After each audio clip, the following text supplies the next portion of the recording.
This is the Digital Ministry Conference. Today I'm going to be talking about leading in the Digerati age, fulfilling the LifeChurch.tv mission. So excited. I didn't know what Brian was fully going to talk about, but I feel like it was a perfect setup for today's keynote. So really, he was the intro for what we're going to be talking about today, was really how in leading in this digital age, the Digerati age, do we fulfill the mission of the organization we're a part of. So I went ahead and threw this slide in. Brian showed pictures of his family.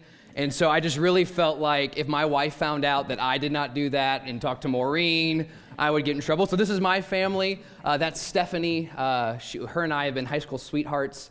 So we've been together now, just celebrated 11 years. And those are our two boys, Cohen and Cash. So, man, we have a blast.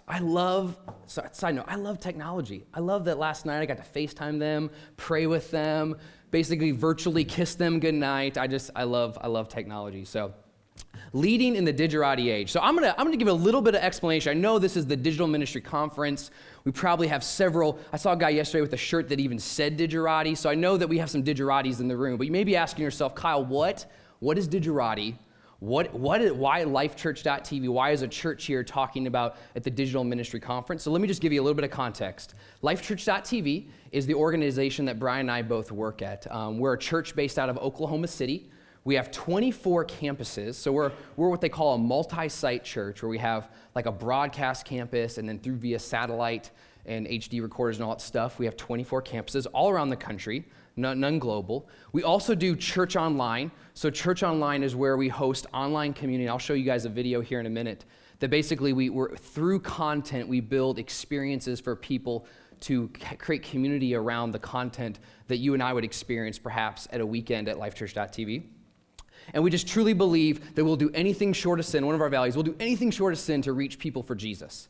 And so a lot of the things you're going to hear about today is us that. We will do anything short of sin. We'll go multi-site, we'll do video teaching, we'll do church online, we'll give away free resources. We truly believe it. We also believe that the local church is the hope of the world. We believe that the local church is changing communities all around the world. And so being the Digerati church to church, my whole job is to equip other churches. The last value that I want to hit is, man, we will lead the way with irrational generosity. We just really believe that through a generosity, we can truly equip and help other churches change their local communities. So, Digerati. I'm on a Digerati team. The definition of Digerati is people with experience or expertise or professional involvement in information technology. So at Life Church, we have a Digerati team. And under Digerati, there's kind of 4 different areas. There's YouVersion, which you guys heard about last night, the Bible app for kids. There's the Church Online. So again, I'll talk a little bit later about Church Online and how we're utilizing that. Then there's the a little bit more traditional information technology, so network operations, user support. But then we have this church-to-church team. And that's the team that I get to lead. If you will, think about it as in the business to business of Life Church, from Life Church to other churches. So what is church to church? Well, church to church comprises of these kind of areas. So we have our free products. On the church to church team, we have a development team, communications, user support. To support these 4 products, there's Open, which is a site where we distribute thousands. We have over 30,000 free downloadable resources for the local church. We have Church Metrics, which is a data tracking tool. There's an app. Think about, we count the amount of salvations, how many volunteers, we could put that number in, report that number up, it runs dashboards, all that stuff. There's Church Online Platform. Church Online Platform, again, is where we host live.lifechurch.tv, and there's about 9,000 other churches that host their online church via the Church Online Platform. And then our brand new product is called Develop.me, which is an HR performance management tool. So at the end of it, I'll tell you a little bit more if you want to find out more information about those free tools. Also as a partner product, so smart giving, text giving, the idea of being able to engage people in your church to give generously, i.e. tithes or offerings. We have Kindred Smart Giving. And then finally is our network churches. We have 73 network churches that are partnered with LifeChurch.tv. And they're autonomous, they're their own church in their own community. I think the closest one we have to here is we have a church in Frisco. And what they do is they get the content from Life Church, so for their kids' curriculum, their students' curriculum, and then also the weekend. So the same message that I would watch at the Edmond, Oklahoma campus where I'm at, that network churches are going to be also like an extension of Life Church in Frisco. So network churches, that's kind of a little bit of all that Life Church is, what the Digerati team is, and then what the church-to-church team is. So just to give a little bit of context.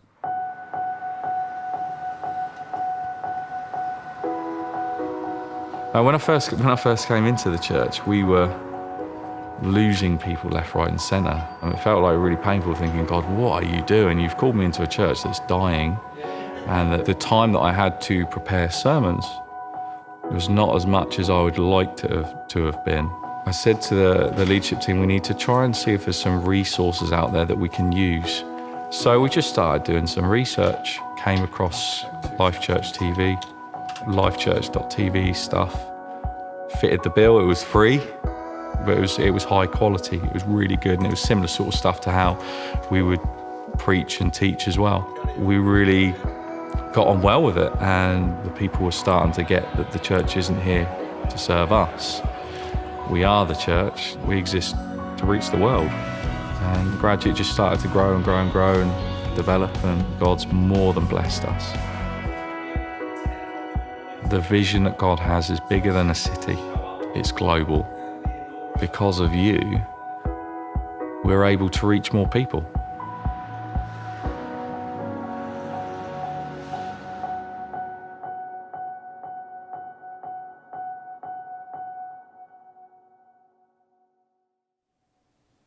So that in a nutshell is kind of the heart of the Church team, is equipping churches all around the world. But leading in the Digerati age. So I gave you a little context that we have this team that we're the Digerati team. But as a team leader, I find myself with a vision like this is the LifeChurch.tv's mission of leading people to become fully devoted followers of Christ. The struggle I find is how, as a leader inside of an organization with a mission like that, I mean, I have a team that is dedicated to equipping churches, and they rally. For many of them, they've given their lives to that. They've made sacrifices. They've took pay cuts. They left their career to go, man, I want to go lead people to become fully devoted followers of Christ through my skills as a developer, through my skills as a designer. Is what my wife and I showed you the picture. It's what we moved from Texas to Oklahoma to be a part of. We want to lead people to become fully devoted followers of Christ. But I find myself as, man, how do I lead these digital teams to actually accomplish a mission like that? So I ask you, man, have you ever given yourself to a mission like this? Maybe your mission is not this one. Maybe like YouVersion's mission is helping people fully engage with the Bible. Love that mission. Brian talked yesterday about how he leads his team to help people fully engage with God's Word. I think about Jay Cronda from Church Online, Saddleback. This is a church providing a place where the depressed, the hurting, the hopeless can come and find help. The mission of Saddleback is that. There are hundreds of team members that have given their life, made sacrifices to go fulfill this mission. Cachet, which is one of our sponsors, facilitate a global movement that enables local churches worldwide to equip their young people as servant leaders. What a powerful, powerful mission. But how do you lead in that? Biola University, love this mission. Equip men and women in mind and character to impact the world for the Lord Jesus Christ. So have you ever given yourself to a mission? Have you ever given yourself to a mission as that? The problem as a leader inside this organization is you have these people that are sold out to this mission. But how do you lead that? And to clarify, I believe that everyone on your team is a leader. Everyone inside the organization doesn't mean that you have team members that report to you, doesn't mean you have direct reports or where you are in the org chart. Everyone is a leader. And how do you, with a mission like that, lead your Digerati team or whatever team you may lead? I believe that a leader's responsibility, first and foremost, is to cause a vision or a mission to have tangible results in a real world. So here we are, we're equipped, you're hired, you have these skill sets. Maybe you don't have the skill sets. Maybe you've been promoted because God just opened a door, and you find yourself saying, okay, I have to cause this mission and vision to have tangible real results. But I believe that really does take a team. So how do you lead that team? Like I said, Life Church is leading people to become fully devoted followers of Christ. And being one of the 4 teams on the Digerati, that's where we found ourselves. About 2 years ago, it was, man, how do we translate this leading people to become fully devoted followers of Christ into us leading our teams of designers, developers, photographers or content writers, people that oversee the partnerships? How do we lead that? And for us, we created the Digerati Axioms. And that's what I want to talk about today. We're going to go through, there's 8 of them. They're not necessarily in sequential order. It's kind of just how it flowed. But we're going to talk today about the Digerati Axiom. So another weird word I threw out there. Maybe you guys have heard of that. Bill Hybels out of Willow Creek wrote a book called Axiom. So that kind of made it more familiar in the church world. But an axiom is just this. It's a statement or proposition that is regarded as being established or accepted or self-evidently true. A guiding principle that can be called upon at a second's notice to inform a critical decision. And so for us, it was how do we create a filter in which me as a team leader, and again, everyone is a leader on your team, where we equip everyone in the organization to help make decisions leading to this mission. So we created these axioms. They're drivers of who we are. They truly make up the team's DNA. You would see these axioms on the walls of our offices. They're just everywhere. They commonly, during meetings, will state these axioms to challenge each other or encourage each other, or maybe to reinforce a critical decision in a moment's notice. So here are the 3 takeaways as we go through them. There's 8 of them, and we're going to make it through them, I promise, in the time that we've been allotted. But here's my 3 takeaways for you today. You come to this conference, and hopefully you walk away from this keynote 3 things. You identify the mission of your organization. And perhaps if you come in here, maybe you're starting it, maybe you're brand new in a role, maybe God's given you an idea or a vision of something that you want to accomplish one day. I challenge you today that you write that mission and you identify what that mission is. And then number 2 is you build guiding principles, AKA axioms, to equip the leaders and team members on your team. And then number 3, as the leader that God's called you to be, that you will lead towards that mission through your axioms, through your guiding principles. As we walk through these, steal them, take them. Maybe they'll just be inspiration for you to help craft your own. Maybe you have them and you just never even knew what to call them. So let's dive into them. First one, Brian talked a lot about it yesterday, but it's this. It's our mission. What is your mission? We truly believe that the mission is first. It is truly the driver of all 8 axioms. Patrick Lencioni, perhaps you may be familiar with him. He's a writer, speaker, consultant, traveler. He says this: employees in every organization and at every level need to know that the heart of what they do lies something grand and inspirational. And I believe that in the ministry space, we have the greatest calling. We have truly the greatest calling, that we get to spread the gospel of Jesus through whatever that may be, whatever tool it may be we build, whatever technology, whatever app, whatever thing we get to do, we get to advance the kingdom. So whatever your mission is, you identify it and you keep that at the forefront. So here's you'll see a kind of a consistent with each one of the axioms. I want to give you action steps of how you could actually take this axiom of mission first and then apply this into your leadership inside of your team, your organization, whatever that may be. I hope that this axiom mission first will help you balance your yes and no's. Man, I think knowing what the mission is many times will help you include and also exclude the products, the features, the things you need to be working on. Going back to the YouVersion one of helping people fully engage in the Bible, Brian mentioned that, man, there's so many ideas of what we could do, but we have to continue running through that filter of what is our mission. Well, if it's to engage by people in the Bible, is this feature, this project, this idea, this opportunity, would this allow people to truly do that? Number 2, keeping you focused on what has the most impact. Because I truly believe it's not about just getting things done. It's not just about getting widgets off the belt. It's about getting the right things done, the things that have the most impact to go towards your mission. So, number 1, mission. I also like colors, so I hope you guys don't mind that. We're not going to stick with blue for the entire time. Yellow fans? Any yellow? Okay, we're now into yellow. We'll get through almost the whole spectrum, I promise. So the second one is the why before the what. And now let me just clarify, these axioms, they weren't all brand new concepts. The wording, for the most part, is something unique for us. But man, they were inspired by many things. So this one was inspired. There's a guy named Simon Sinek who wrote a book called Start With Why. So the why before the what. And he talks a little bit about this idea of the golden circle. If you have the what, the how, and the why. And the what, man, pretty much every organization knows the what of what they do. It's the products they sell. It's the service they offer. It's the thing that their app or product accomplishes. The how, man, I think that some organizations know the how that they do it. These are the things that make them special, make them unique. Maybe the product or service you do is, in theory, they could go to another person, but what makes you and your organization unique? That's the how. And third is the why. And I think that few organizations really know the why of what they do. Why is not about making money. It's not actually the result of what you do. It's the purpose. It's the cause or the belief of why you're doing it. It's the very reason that you started your organization, you started your ministry, you started your product. It's the why. He's got a quote in the book that says, man, people don't buy what we do, they buy why we do it. Going back to the mission, the people that in my life, my wife and I moving cross state, whatever that may be, career changes, is the why. It wasn't the what. I didn't even actually know fully what I was going to do. It was a brand new team, a brand new concept. It was the why. I wanted to be part of that why. I like to say in a leadership situation that people don't follow what you do, they follow why you do it. So as the leader in the organization, are you keeping the why in front of the what? So I want to tell you a quick story. I got a few videos inside this, but Church Online is all about creating community around content. So there's 64 services now that we have throughout the week. It's the same message. It repeats itself. We call it simulated live, but it's all about creating community around that content. So I have two examples for you. I have a what video, and then I have a why video. So they want to do a promo video. We need to tell people about what is Church Online, why Church Online. And so they created a video, and then they felt like, you know what? This is actually more about the what, not about the why. And I'll let you see why. We live in a world that is much closer than it's ever been.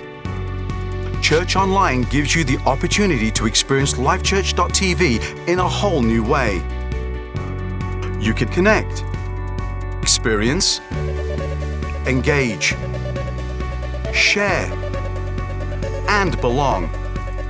All at Church Online. Connect with others around the world and experience community like never before. So what? Told you what it was, showed you some pictures, video of the experience, showed you some content, showed you the features of the product. I mean, you know the what of what Church Online is. But then we thought, you know what? Let's do a video that's more about the why.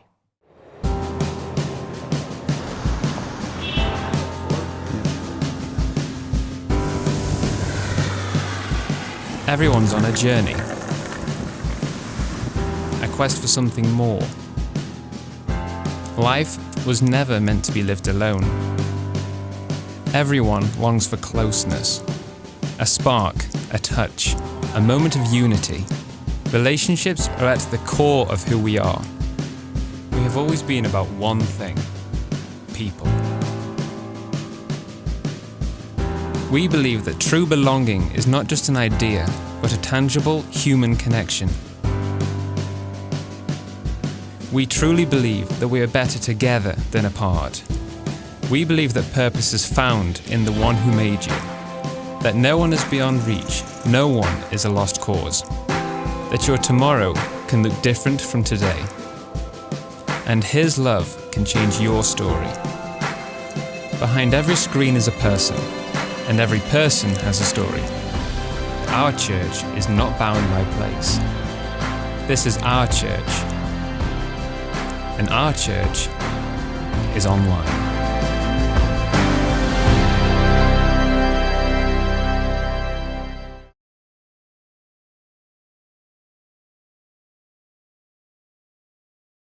So that was the why. Why? It's about people. It's about leading people to become fully devoted followers of Christ. So there's just an example of the why before the what. So what are the three ways that you could apply this axiom into your leadership in your organization? Number one, I hope that it helps you ask the right questions. I think that the wrong question is, man, what are we going to build? What widget? How many widgets are we getting out? I think the right question is, man, what problem are we trying to solve? What thing are we going after? What kind of impact are we trying to make? Number two, that it helps you define the win. Measurement allows you to lead your team to impact the win. Many times we rabbit trail, we find ourselves, if we look up, okay, if we're not keeping the why, all of a sudden we get caught on the what, and really what we're just leading people is to get things done. Instead, we should be leading them to impact. We should be leading them to change. So it helps you as lead define the win, and I think it helps you as the leader keep the win in front of you. And then number three, it equips everyone involved. These axioms I'd mentioned, they're on the walls. They're kind of known throughout our teams because I, as a leader, I want everyone on my team to be empowered to lead with these, that it's not just my responsibility, it's all of our responsibilities. And it equips you as a leader to lead from position or knowledge because from the beginning, we have all tuned into the why. The goal is the why, not the what.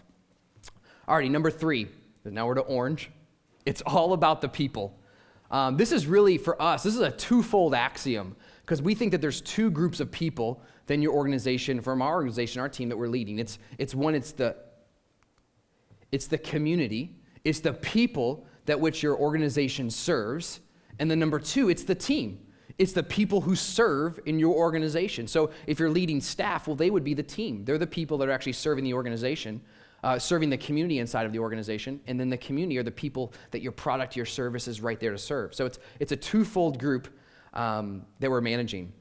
And I believe as leaders, our goal should not just be to grow results. Obviously, like I said, it's to lead towards a mission to get results done. It takes a team.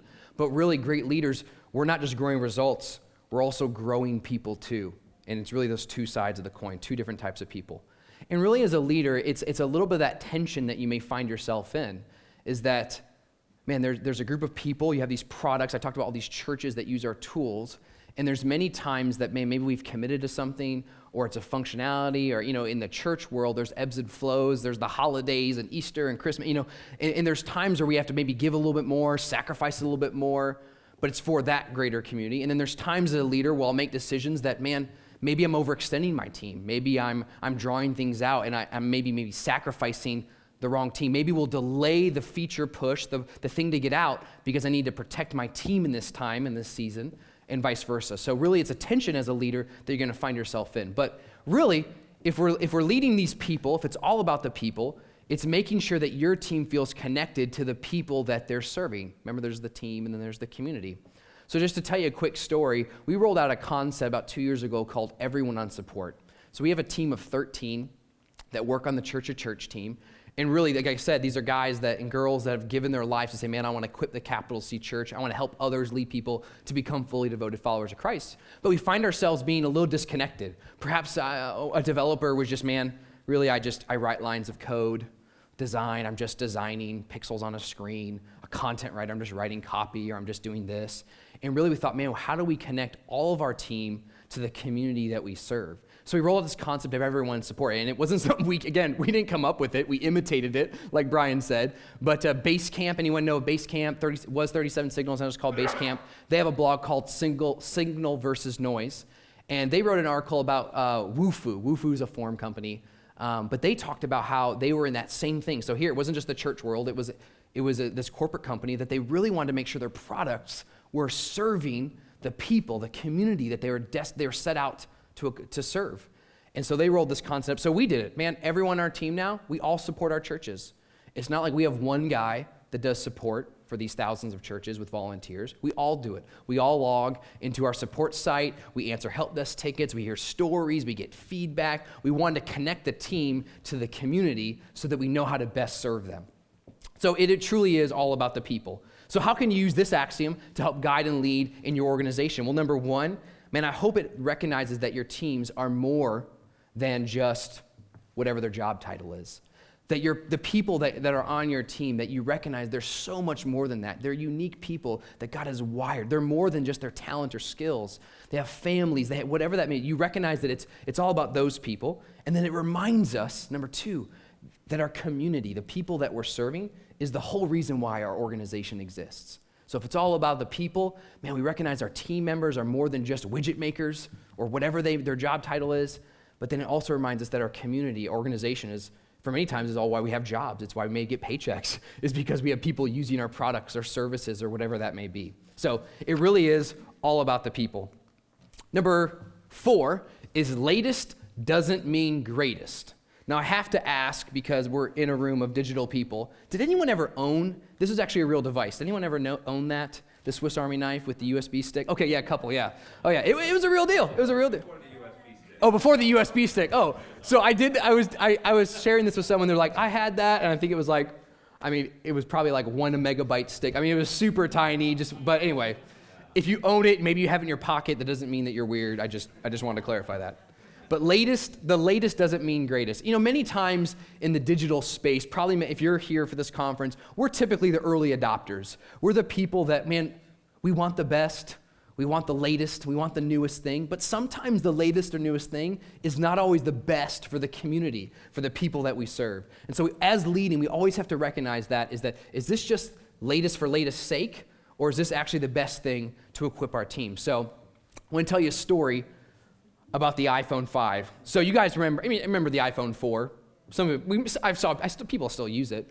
But you remember that it was a super small screen. Really, how did we ever use that? It was so tiny. It was back in September 2012 that Apple released the iPhone 5. It was the brand new iOS 6, had this taller screen. Do you guys remember that transitional season where apps had little black bars on top and bottom because they hadn't adapted yet? Well, here we were with the Bible app. We found ourselves saying, okay, We were one of the first apps on the App Store. We were proud of that. We wanted to be where technology was. But were we going to put the work into it to have that top and bar, that simple black bar, top and bottom? The app was still going to work. We wanted that to go away. Well, we ran the numbers and we realized that we would lose over 1,000 installs a day, if we switched to the iOS 6 iPhone 5 screen. Because what it does is it basically old legacy people that, again, in the international market, weren't able to download the new app. Your app would not be available to kind of back input on the iPhone 4. So we actually waited about 3 or 4 months. So here we were, the Bible app, one of the first apps in the App Store when it launched, and we found ourselves saying, you know what, the latest doesn't mean the greatest. We're going to lose about 1,000 installs a day, so we're going to hold off. And the story goes that there was actually like a beta version that we built for ourselves to test, to remove the black bars because they were a little bit of a pain. We wanted to have it, but we thought for our users, for our community, we weren't going to make that push. We waited because the latest really didn't mean the greatest for our community. So how can you apply this axiom into your organization? Well, number one, let it help you count the cost and really evaluate the risk over reward. There are times that the risk, I think Brian mentioned about that video feature, remember? It took like 5 weeks to build, what could be 4 months, that the risk was there. We're gonna push it, we're gonna drive it, we're gonna say, hey team that serves the organization, and to get our community to be able to be on that television spot, we're gonna put the work in. That was a risk we were willing to take, but sometimes it's not. Number two, help you that challenges you to live in the tension. I believe as leaders in organizations that we're called to live in that tension. And really it's the tension between the drive versus the discipline. And what I mean by that is, man, we're the Digerati. We're the digital natives, if you will. It's a room. And a lot of times that's what we feel like sets us apart. It's the drive. It's what maybe got us on the map. It's why we started the organization or company that we did. But then the discipline is, if the mission is first, then are we making decisions that's really driving us to our mission? Or maybe just because we want to do something that's cool or we want to do something that's new. So I hope that this axiom will help you live in that tension as a leader between the drive and the discipline. Number 5, data has a seat at the table. Just a little, for Star Trek fans, the first design of this was, we thought, man, we just had literally the silhouette of data sitting at a table, right? Didn't that make sense? I got to be part of kind of the design process of all these axioms, so you should see what's on the cutting room floor, what didn't make it. But it was fun. Data has a seat at the table. Now, let me just clarify. It doesn't say this. It doesn't say data-driven decisions. It does not say that data drives every decision we make. The story of the iPhone 5, obviously I mentioned the 1,000 installs a day that helped guide our decision. It was brought to the table. Hey, should we do this? Well, the data was brought to the table. We decided not to do it. So we bring data to the table, the decision-making table. And just from a spiritual side, not to over-spiritualize it, but a lot of times, you see, if you walk into our offices, you see all these dashboards and numbers and metrics and all these things. And really, that's just a way for us to put the data in front and say, okay, Holy Spirit, guide, direct us. We have the information we need. We did everything in the natural that we can to know how to make this decision, but now we need your guiding. We need you to help put that lamp to our feet, if you will. So really for us, the data just has a seat at the table. I think I just said this. Data doesn't make the decision, but inform the decisions. So how can you use data to have a seat at your table in leading? Well, number one, I think can help just start tracking data. Perhaps you're in an organization or you lead your team where it's just whatever feels good.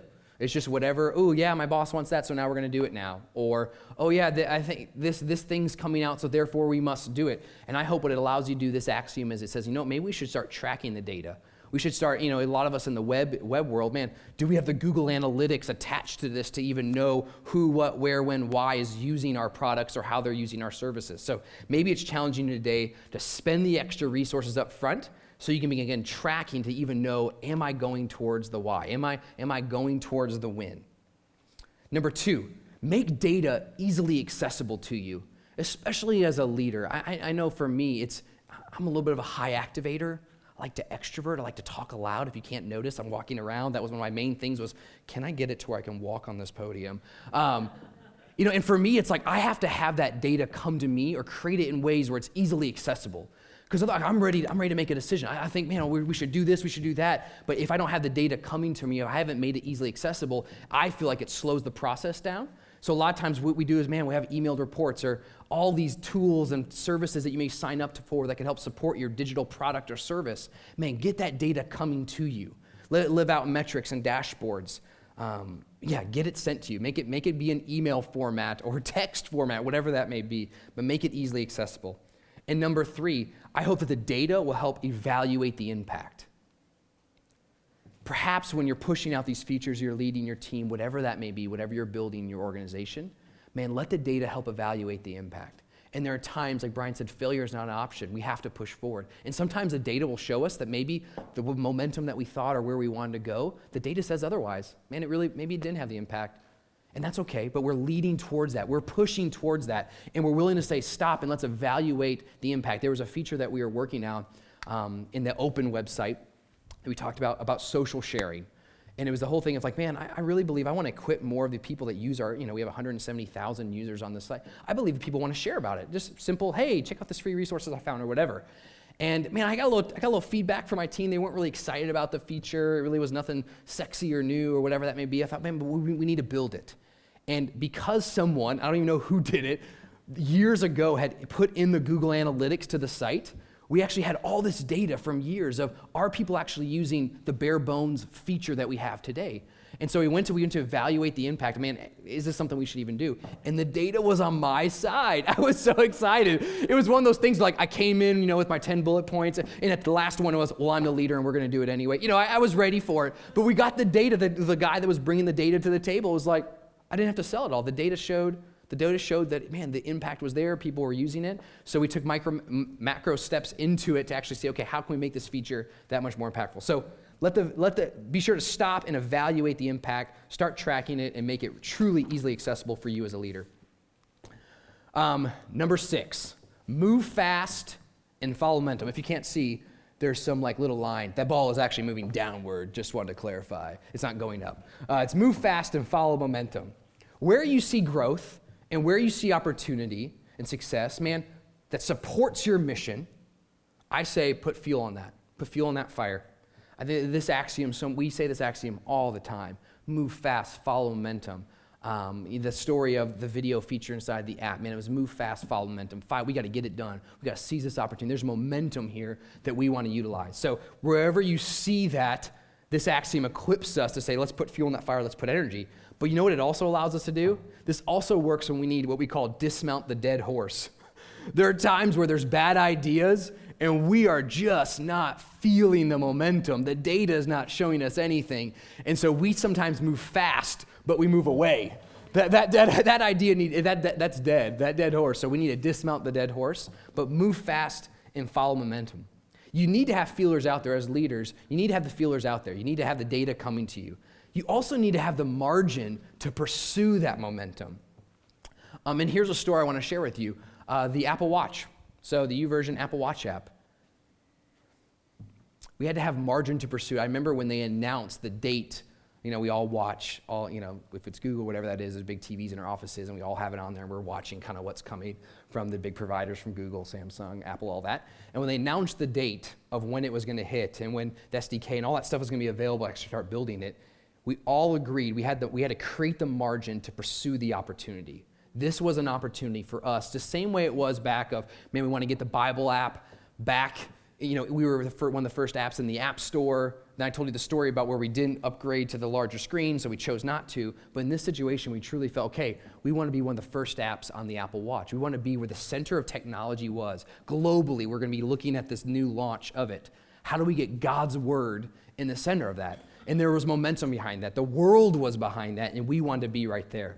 So we completely restructured our roadmap, our product roadmap that we're working on. We shift all the necessary resources to get there on the day of the launch. We all agreed that it was time to switch. Not that the Apple Watch was the ultimate, not that this was, oh my gosh, it's going to be life-changing, but we wanted to put God's word in the center. We truly had to move fast and follow that momentum. So how can this axiom of move fast, follow momentum equip you to lead inside of your organization? Man, I hope it challenges you to create the margin to pursue. Be positioned to respond in your team, as you're leading your team. Are you leading your team or your team members or your contractors? Do you not have financially, have you overstrapped yourself? Have you overcommitted? Whatever that may be, but be poised and ready for those God-inspired ideas where those momentums are to be able to move fast and seize the opportunities. And then number 2, perhaps it's going to equip you to dismount those dead horses, those things on your team that's just not working. Maybe what it is you're challenging, you thought, you know what? I've been like pushing up against this other team member or team leader and I've not really equipped that person with the data. Maybe that's what it is. But whatever that is, may dismount the dead horse because of the idea of following the momentum of maybe where God's moving or where just technology in general is moving altogether. Number 7, innovation happens where passion meets constraints. And again, I said yesterday, Brian's talk was a perfect setup for the keynote this morning, but he talked a lot about innovation. He talked a lot about innovation. And so I'm going to unpack a little bit. Some even the bullets I have are a little bit similar to what Brian talked about, but really it's, for us, we gave you a scenario of the worst ideas and the best ideas. And we really think sometimes the worst ideas where we say as a team, okay, no limitations. Money is not an object. Time is not an issue. What could we do? And really we think sometimes that's where the worst ideas come from.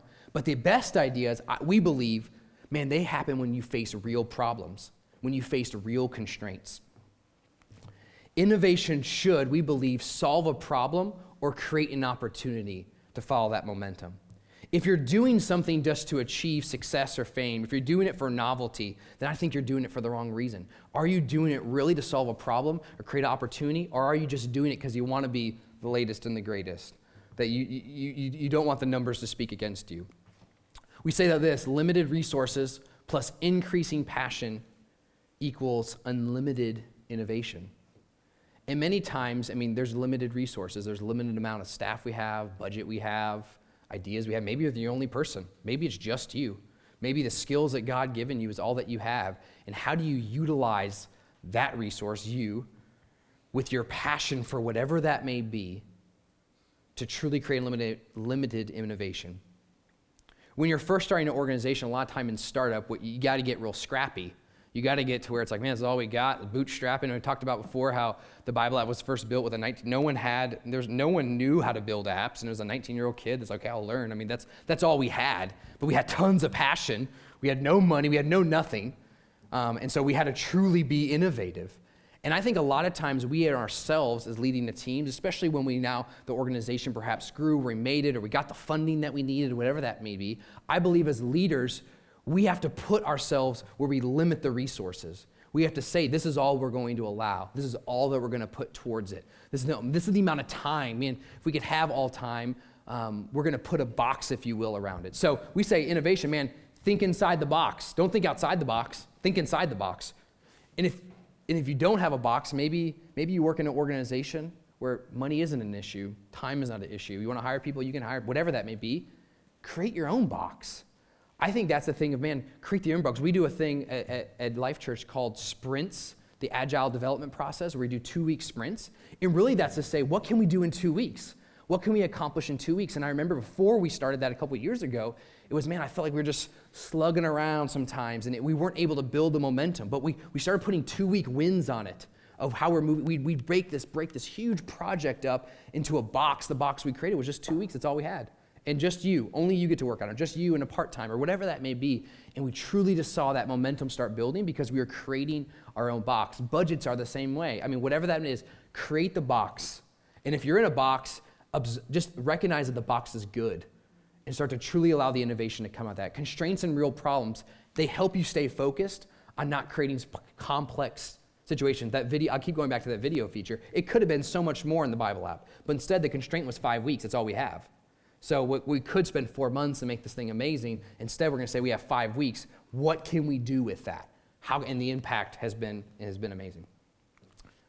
Number 8, the final, green. Did I have everyone's favorite color so far if I landed on green? We had gray in there too for those that may be colorblind, that like the blacks and whites.